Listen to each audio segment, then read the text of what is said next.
Good morning students. நாம் இப்போ 8ஆம் வகுப்பில் அண்டம் மற்றும் விண்வெளி அறிவியலில் பார்த்துக்கிட்டு இருக்கோம். அதில் வந்து கடந்த வீடியோஸ் வந்து சந்திராயன் 1 மங்கள்யான் பற்றி போட்டிருந்தோம்.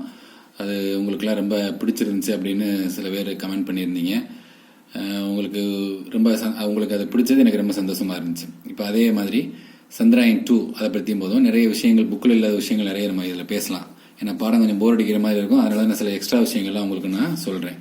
ஏற்கனவே இந்த கிரையோஜெனிக் இன்ஜின் பற்றி உங்கள்கிட்ட பேசினேன், கிரையோஜெனிக்கோட வரலாறு பற்றி பேசினேன். அதெல்லாம் நம்ம பாடத்தில் இல்லை.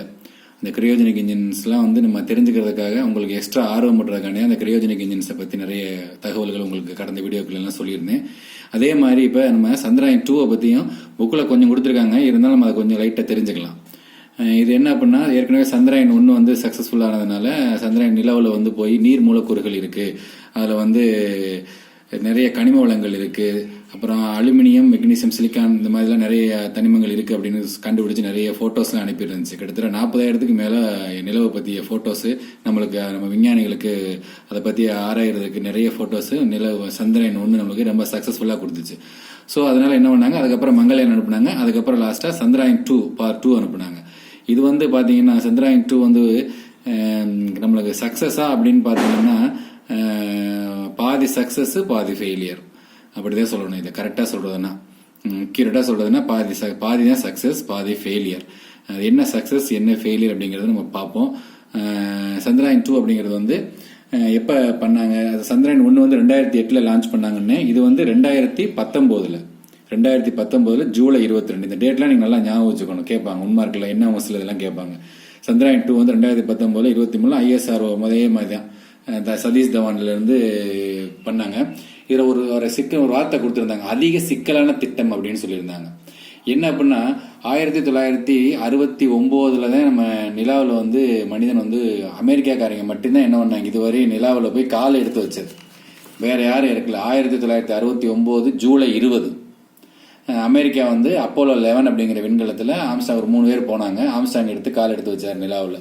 அதுக்கப்புறம் இதுவரையும் யாருமே என்ன பண்ண முடியல, நிலாவில் தர இறங்க முடியல. யாருமே போகும் சுற்றியும் அந்த இடத்த ஃபோட்டோ எடுத்து அனுப்போம். ஆனால் என்ன பண்ண முடியாது, நிலாவில் யாருமே தர இறங்கல. First attempt 1969 America. அதுவுமே நிறைய ரூமர்ஸ் இருக்கு, அது உண்மையா பொய்யா, அவங்க பொய் சொல்றாங்க, அப்பெல்லாம் நிலாவில் எல்லாம் போய் இறங்க முடியாது, அது பூரா பொய் கட்டுக்கதைன்னு சொல்றாங்க. ஆனால் வரலாற்று ரீதியாக நம்மளுக்கு 1969 ஆம்ஸ்டாங் நிலாவில் கால் பதிச்சது அப்படிங்கிறது வந்து நம்ம மறுக்க முடியாது. ஸோ நம்ம அதை கணக்கில் எடுத்து அதனால இந்திய இஸ்ரோ என்ன பண்ணுச்சு, நாம ஏன் நிலவுல சந்திராயன் ஃபர்ஸ்ட் நம்ம சக்சஸ்ஃபுல்லா நிலவை சுத்தி வந்து பறையெடுத்துல அனுப்பிச்சு, நாம ஏன் நிலவுக்குள்ள இறங்கக்கூடாது அப்படின்னு நினைச்சிச்சு. ஆனா மனிதர்களை இறங்க வைக்கிறது அப்படிங்கிறது முடியாத காரியம். அதனால என்ன பண்ணுச்சு, அவங்க ஒரு 3 இது என்ன அப்படின்னா, ஆர்பிட்டர் இருந்தாரு பார்த்தீங்களா. சந்திராயன் 2 என்னென்ன இருக்குன்னு சொன்னா, ஆர்பிட்டர், லேண்டர், ரோவர். இங்கிலீஷ்லேயே சொல்றேன், ஆர்பிட்டர், லேண்டர், ரோவர். அதாவது ஆர்பிட்டர்னா சுற்றுக்கலம்னு போட்டிருக்காங்க, லேண்டர்னா தரை இறங்கி, ரோவர்னா உளவி. இதை 3ஐயும் சுமந்துக்கிட்டு தான் இந்த சந்திராயன் 2 போச்சு மேல. இது 3ஐயும் போறது என்ன பண்ணும் அப்படின்னா, இதோட முக்கியமான பகுதி என்னன்னா, இது சந்திராயன் 2 வந்து இந்திய விஞ்ஞானிகள் வந்து உலகமே பெருமைப்பா பார்த்துச்சு. கண்டிப்பா எல்லா உலக விஞ்ஞானிகளும் சொன்னாங்க, இந்த திட்டம் கண்டிப்பா ஃபெயிலியர் தாண்டா ஆகும், உங்களால ஜெயிக்கவே முடியாதுன்னு சொன்னாங்க. அதுக்கு காரணம் என்னன்னா, நம்ம இந்திய விஞ்ஞானிகள் வந்து எந்த இடத்த எடுத்துக்கிட்டாங்கன்னா, நிலவின் தென்பகுதியை ஆய்வு செய்வதை தான் நோக்கமாக கொண்டது. ஏன் நிலவோட தென்பகுதியை ஆய்வு செய்யறதுன்னா, அந்த இடம் ரொம்ப சிக்கலான இடம். அது வந்து பயங்கர எப்போதுமே நிழல வெளிச்சமே இருக்காது, ஃபுல் அண்ட் ஃபுல் அது நிழல் படிந்தே தான் காணப்படக்கூடிய அந்த ஒரு அச்சில் இருக்கிறதுனால அந்த நிலவோட தென்பகுதியை இவங்க ஆய்வு செய்யறது அப்படின்னு எடுத்துக்கிட்டாலே உலக விஞ்ஞானிகள் அவங்களுக்கு ரொம்ப ஓவரா பண்றாங்க, இது கண்டிப்பா சக்சஸ் ஆகாது அப்படிங்கிற மாதிரி தான் சொன்னாங்க.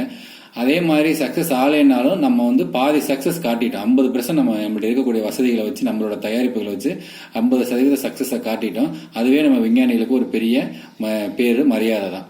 என்ன அப்படின்னா, இந்த சந்திராயன் 2 வந்து நம்ம சிம்பிளா சொல்லிடுறேன். அதாவது 3 இதை கொண்டு வரும், இந்த ஆர்பிட்டர், லேண்டர், ரோவர். இந்த சந்திராயன் 2 கூட்டு போகும், 3ஐயும் கூட்டிட்டு போய் ஃபர்ஸ்ட் என்ன ஆகும், அந்த சுற்றுக்கிழமை இருக்குல்ல ஆர்பிட்டர் அப்படிங்கிறது அந்த சந்திராயனை சுத்தி, அந்த நிலவை சுத்தும் ஆர்பிட்டர். அந்த நிலவை வந்து ஒரு சுற்றுவட்ட பாதையில அழகா என்ன பண்ணும், சுத்தும். அதுக்கப்புறம் இந்த லேண்டர் இருக்கு பாத்தீங்களா, இந்த லேண்டர் அப்படிங்கிறது என்ன அப்படின்னா, இந்த இருக்கு பாருங்க,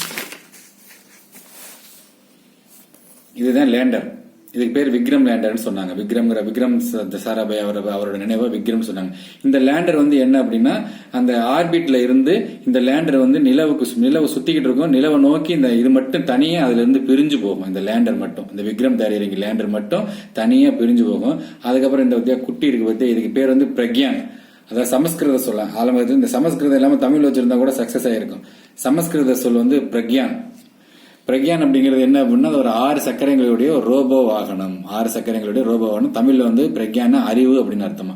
இது என்ன ஒண்ணு அப்படின்னா, ரிமோட் கார் மாதிரி இருக்கும். சிம்பிளா சொல்றதுன்னா, இது வந்து நிலவுல அப்படியே மேற்பரப்புல அப்படியே போய் மண் எடுக்கிறது, பாறைகளோட படிமங்கள் எடுக்கிறது, அந்த மாதிரி நிறைய எடுத்துட்டு வந்து இது நம்மளுக்கு கொண்டாந்துரும். ஆக்சுவலா அதான் பிளான். இதை கொண்டு போய் இறக்குறது. இது அந்த ஆர்பிட்டர்ல இருந்து இந்த விக்ரம் லேண்டர் வந்து தனியா போய் அந்த நிலவுல இறங்கணும். அதுல இருந்து இந்த பிரக்யான் போய் நம்மளுக்கு எல்லாத்தையும் எடுத்துட்டு வந்து நம்மளுக்கு தகவல்களை வந்து இங்க இருந்து எல்லா தகவலையும் கொண்டாந்துட்டு இங்க இருந்து இது ஆர்பிட்டுக்கு தகவலை அனுப்பணும். இதுதான் மேட்ரு. ஆனால் என்ன ஆச்சு அப்படின்னா, சந்திராயன் 2 கரெக்டா போச்சு. சந்திராயன் 2 வந்து பாத்தீங்கன்னா எப்ப வந்து நிலவுல வந்து சுற்றுப்பட்டுச்சான், இங்க ஒரு டைம் கொடுத்துருப்பாங்களே, 2019 ஆகஸ்ட் 20 வட்டப்பாதைக்குள்ள போகும். ஆகஸ்ட் 20 வட்டப்பாதைகள் நுழைஞ்சு அந்த ரோவர் வந்து இறங்குச்சு. இறங்கினதெல்லாம் சரியா போச்சு. இறங்கி என்னாச்சுன்னா, இந்த விக்ரம் தரையிறங்கி இருக்கு பாத்தீங்களா, இது வந்து என்னாச்சுன்னா அப்படி நேர போய் கரெக்டா லேண்ட் ஆகாம கொஞ்சம் ஒரு மாதிரியா சாய்ந்த நிலையில லேண்ட் ஆச்சு. சாய்ந்த நிலையில லேண்ட் ஆச்சுனோடனே இது என்ன ஆயிருச்சு, இதுல இருந்து வரக்கூடிய சிக்னல் கட் ஆயிருச்சு. அதாவது இங்க இருந்து இந்த விக்ரம் தரையிறங்கில இருந்து அந்த ஆர்பிட்டுக்கு போகும்போது சிக்னல் அது வந்து கட் ஆயிருச்சு. இந்த கார் இருக்கு பாத்தீங்க, இந்த பிரக்யான், இது இறங்குச்சா இது போச்சா அப்படிங்கறதே தெரியல. கரெக்டா தெரியல. அவங்க ஒவ்வொருத்தரும் ஒரு மாதிரி சொல்றாங்க. இது என்ன இறங்கினோடனே சிக்னல் கட் ஆயிருச்சு. இது போய் அங்க வந்து லேண்ட் எல்லாம் பிரதமர்ல இருந்து எல்லாரும் ஆவலா பாத்துக்கிட்டு இருந்தோம். 2019 ஆகஸ்ட் 20 எல்லாரும் டிவி பார்த்துக்கிட்டு நைட் உட்காந்துருந்தோம். ஆனால் இந்த விக்ரம் தரையிறங்கி போய் அந்த ஆர்பிட்ல இருந்து அழகா பிரிஞ்சு போச்சு. அழகா போய் உட்காந்துச்சு. உட்கார இடத்துல அது ஒழுங்கா சாய்வா உட்காந்துருச்சு. அதுக்கு என்ன காரணம் சொல்றாங்க இஸ்ரோ விஞ்ஞானிகள் அப்படின்னா, நிலவு வந்து இங்க இருந்து பாக்குறதுக்கு ரொம்ப அழகா இருந்தாலும் அதோட மேற்பரப்பு எப்போதுமே மேடும் பள்ளமும் குண்டும் குழியுமா இருக்கும். அதனால நம்ம சரியா கணிக்க முடியல. அந்த தரையிறங்கக்கூடிய அந்த தளத்தோட தன்மையை வந்து நம்மளால சரியா கவனிக்க முடியல. அதனாலதான் அதை சாய்வா இறங்கி நம்மளுக்கு இந்த சிக்னல் கட் ஆச்சு அப்படின்னு சொல்றாங்க. இது இங்க இருந்து எப்படி இந்த விக்ரம் தரையிறங்கில இந்த பக்கத்துல இந்த சைடுல இருக்கு பாத்தீங்களா, இதுக்கு பேர் சோலார் பேனல். இந்த சோலார் பேனல் தான் என்ன பண்ணும், நம்மளுக்கு இந்த உள்ளுக்குள்ள இருக்கக்கூடிய அந்த எனர்ஜி, அந்த இயங்குறதுக்கான சக்தியை இந்த சூரிய ஒளியை வாங்கி உள்ளுக்குள்ள இருக்கக்கூடிய அந்த பேட்டரி மாதிரி இதுதான் சோலார் பேனல். இது எல்லாமே புக்ல இல்ல. உங்களுக்கு நான் வந்து எக்ஸ்ட்ரா உங்களுக்கு ஒரு இன்ட்ரெஸ்டிங்கா இருக்குன்னு நான் சொல்லிக்கிட்டு இருக்கேன். இது எத்தனை பேருக்கு இன்ட்ரெஸ்டிங்கா இருக்குன்னு தெரியல. சரி ரைட், நம்ம இந்த சாய்ந்து போச்சா, அதுக்கப்புறம் எவ்வளவோ ட்ரை பண்ணாங்க இந்த லேண்டரை கண்டுபிடிக்கிறதுக்கு. இப்ப கூட சமீபத்துல கூட நாசா வந்து ஒரு படம் வெளியிட்டுச்சு. இந்த மாதிரி விக்ரம் தரையிறங்கி இந்த இடத்துல இருக்கு, சாய்ந்த நிலையில இந்த இடத்துல கிடக்கு அப்படின்னு சொல்லி ஒரு புகைப்படம்லாம் வெளியிட்டாங்க. ஆனா நம்மளால என்ன ஒண்ணும் இல்ல, அதை கரெக்டா தொடர்பு கொள்ள முடியல. அதுக்கு காரணம் என்ன சொல்றாங்க அப்படின்னா, இந்த நிலவுல வந்து நிறைய தூசி இருக்குமா. நிலவுல நிறைய தூசி இருக்குமா. அந்த தூசி வந்து இந்த சோலார் பேனல் இருக்கு பாத்தீங்களா, இந்த சோலார் பேனல்ல படிஞ்சதுனால சூரிய ஒளியை வாங்கி இதோட இந்த பேனல் வந்து இயங்க முடியாம போயிடுச்சு. அதுவும் இல்லாம இந்த விக்ரம் தரையிறங்கி லேண்ட் ஆயிடுச்சுல இருந்து 14 நாள் தான் என்ன இருக்குமா, அதுக்கு உயிர் இருக்குமா. கரெக்டா 14 டேஸ். அந்த 14 டேஸுக்குள்ள அது எல்லா வேலையும் முடிச்சிருக்கணும். அதுவும் இல்லாம போனதுனால நம்மளுக்கு அதை என்ன பண்ண முடியல, சரிவர இயங்க முடியல. அது வந்து அந்த 14 நாட்களுக்குள்ளேயே சிக்னல் ஏன் கட் ஆயிருக்கும், அதை தொடர்பு எவ்வளவோ அந்த ஆர்பிட்டர் சுத்தி வருதுல, அந்த ஆர்பிட்டர் இதை தொடர்புக்குள்ள ட்ரை பண்ணுச்சு. ஆனா இதுல இருந்து எந்த சிக்னலுக்கு காரணம் என்னன்னா, இந்த தூசி போய் அடைச்சிருக்கும். அதனால இது சோலார் பேனல் வந்து போயிருக்கும், கிடைக்காது அப்படிங்கிற மாதிரி தகவல்கள் வந்து ஒவ்வொன்றா சொல்லிக்கிட்டு இருக்காங்க. இருந்தாலும் நிலவுல போய் நம்ம இறங்குனது அப்படிங்கிறது ஒரு பெரிய விஷயம் தான். இதுல ஒரு பெரிய விஷயம் என்னன்னா, நம்ம பூமியிலிருந்து நிலா வந்து எத்தனை கிலோமீட்டர் இருக்குன்னா 3,84,000 கிலோமீட்டரா கீழே போட்டிருப்பாங்க, பாத்தீங்கன்னா தெரியும். 3,84,000 கிலோமீட்டர். இந்த சந்திராயன் 2 இந்த ஆர்பிட்டர் வந்து 3,84,000 கிலோமீட்டர் போயிட்டு நிலவோட இந்த இடத்துல இருக்கு பாத்தீங்களா, இந்த விக்ரம் தரையிறங்கி இருக்கு பாத்தீங்களா, இதுக்கும் அந்த நிலவு இருக்குல்ல, அந்த நிலவோட மேற்பரப்பு, அந்த எல்லை, நிலவோட எல்லைக்கும் எவ்வளவு கிலோமீட்டர் தான் பாக்கினா 2.1 கிலோமீட்டர் தானே. அதாவது கரெக்டா 2.1 கிலோமீட்டர். இந்த 2.1 கிலோமீட்டர் தான் இது இறங்குது. நிலவு கிட்டத்தட்ட இங்க இருந்து எத்தனை கிலோமீட்டர் பயணம் செஞ்சிருக்கு வெற்றிகரமா, 3,84,000 கிலோமீட்டர் பயணம் செஞ்ச இந்த லேண்ட் ரோவர் கரெக்டா அந்த அந்த நிலவுக்கு போகும்போறவங்க 2.1 கிலோமீட்டருக்கு போகும்போதே என்ன ஆயிடுச்சு, இந்த விக்ரம் ஓவர்ல இருந்து வரக்கூடிய அந்த சிக்னல்ஸ் எல்லாமே கட் ஆயிருச்சு. ஸோ மிகப்பெரிய சோகமாக தான் இது என்னாச்சு முடிஞ்சிச்சு. அதனால ஒன்றும் பிரச்சனை இல்லை. நம்ம வந்து நிலவில் கொண்டு போய் தரையிறக்கி அதுக்கு எவ்வளவோ பண்ணதே பெரிய ஒரு ஆச்சரியம் அப்படின்னு தான் என்ன சொல்றாங்க, இந்த சந்திராயன் திட்டத்தை பத்தி சொல்றாங்க. ஸ்டூடெண்ட்ஸ், நான் உங்களுக்கு கதையாவே சொல்லிட்டேன். அதனால இந்த சுற்றுக்கலம், ஆர்பிட்டர், தரையிறங்கி இதை பற்றிலாம் நான் ரொம்ப டீப்பாக உங்களுக்கு விளக்கல. நீங்கள் இதை படித்து பார்த்தாலே உங்களுக்கு தெரிஞ்சிடும். நம்ம இந்த வீடியோவில் முக்கியமாக தெரிஞ்சுக்க வேண்டிய ஒரு நபர் யாருன்னா, நம்ம தமிழகத்தை சார்ந்த தமிழர்கள்லாம் பெருமை சேர்க்கக்கூடிய கைலாசம் வடிவு சிவன் அப்படிங்கிறவர் தான். இவர் நம்ம ஸ்கூல், நம்ம பிள்ளைங்க நம்மள மாதிரியே தமிழ் வழியில் அரசு பள்ளியில் படித்து வளர்ந்தவர். அரசு பள்ளியில் படித்து இன்றைக்கு இஸ்ரோ அப்படிங்கிற விஞ்ஞானத்துக்கு, ஏன்னா இஸ்ரோ அப்படிங்கிற ஒரு ஆராய்ச்சி நிறுவனத்துக்கு இவர் தலைவராக இருக்கிறார். நல்லா யோசிங்க.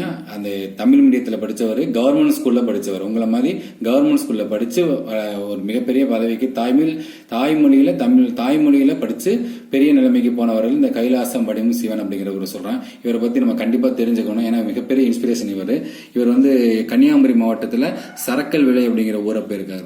கன்னியாகுமரி மாவட்டத்தில் சரக்கல் விளை அப்படிங்கிற ஊரில் இவர் வந்து என்னென்ன படிச்சிருக்காருன்னு பார்த்தீங்கன்னா, வானூர்தி பொறியியல் இளங்கலை பட்டம். அப்படின்னா உங்களுக்கு தெரியாது, வானூர்தி பொறியியல் இளங்கலை பட்டம்னா என்ன தெரியுமா? ஏரோநாட்டிக்கல் இன்ஜினியரிங் சொல்லுவோம்ல, அதான் வானூர்தி பொறியியல் இளங்கலை படிப்பு. இவர் வந்து ஏரோநாட்டிக்கல் இன்ஜினியரிங் வந்து 1980 சென்னை தொழில்நுட்ப நிறுவனத்தில் படித்தார். அடுத்து வந்து சென்னை ஐடியில். அடுத்து வந்து 1982 முதுகலை, அதோட மாஸ்டர் டிகிரி வந்து எங்கே படிச்சிருக்காரு? மாஸ்டர் டிகிரி வந்து பெங்களூரில் இந்திய அறிவியல் நிறுவனத்தில் பெற்ற பின் இந்திய விண்வெளி ஆய்வு நிறுவனத்தில் பணியில் சேர்ந்தார். மேலும் இவர் தனது முனைவர் பட்டத்தை மும்பை இந்திய தொழில்நுட்ப நிறுவனம் அப்படிங்கிறது என்ன தெரியுமா? IIT, Indian institute of science. ஐஐடிங்கிற வார்த்தை அடிக்கடி கேள்விப்பட்டிருக்கீங்களா? ஐஐடி மிகப்பெரிய முக்கியமான நிறுவனம். அதான் இந்தியன் இன்ஸ்டியூட் ஆஃப் சயின்ஸ். அந்த நிறுவனத்தில் ஒரு முனைவர் பட்டம் வாங்கியிருக்காரு. இவர் வேற என்ன படிச்சிருக்காருன்னா ஏரோஸ்பேஸ் இன்ஜினியரிங். இந்த இடத்துல முதுகலை பொறியியல் பட்டம் பெங்களூர்ல இந்தியா. சரி, இன்னொரு தெளிவாக சொல்லிடுறேன். இவர் என்ன படிச்சாருங்கிறது தமிழில் போட்டுருக்காங்க. வானூர்தி பொறியியல் அப்படிங்கிறது வந்து ஏரோநாட்டிக்கல் இன்ஜினியரிங். அதுக்கப்புறம் இவர் முனைவர் பட்டத்தை வந்து எதுலன்னா ஏரோஸ்பேஸ் இன்ஜினியரிங்ல படிச்சார். Aerospace engineering. இவர் வந்து நம்மளுக்கு ராக்கெட் மனிதர் அப்படின்னு பேர். இவரோட ஸ்பெஷல் பேர் என்னது? ராக்கெட் மனிதர் கைலாசம் வடிவு சிவன். நான் கூட ஒரு வீடியோஸ் அனுப்பினேன். PSLC-49 அனுப்பின ராக்கெட் வந்து உங்களுக்கு மாஸ்க் போட்டுட்டு, கொரோனா மாஸ்க் போட்டுட்டு உட்கார்ந்து இருந்திருப்பாரு இவர் ஃபர்ஸ்ட் ஷாட்ல.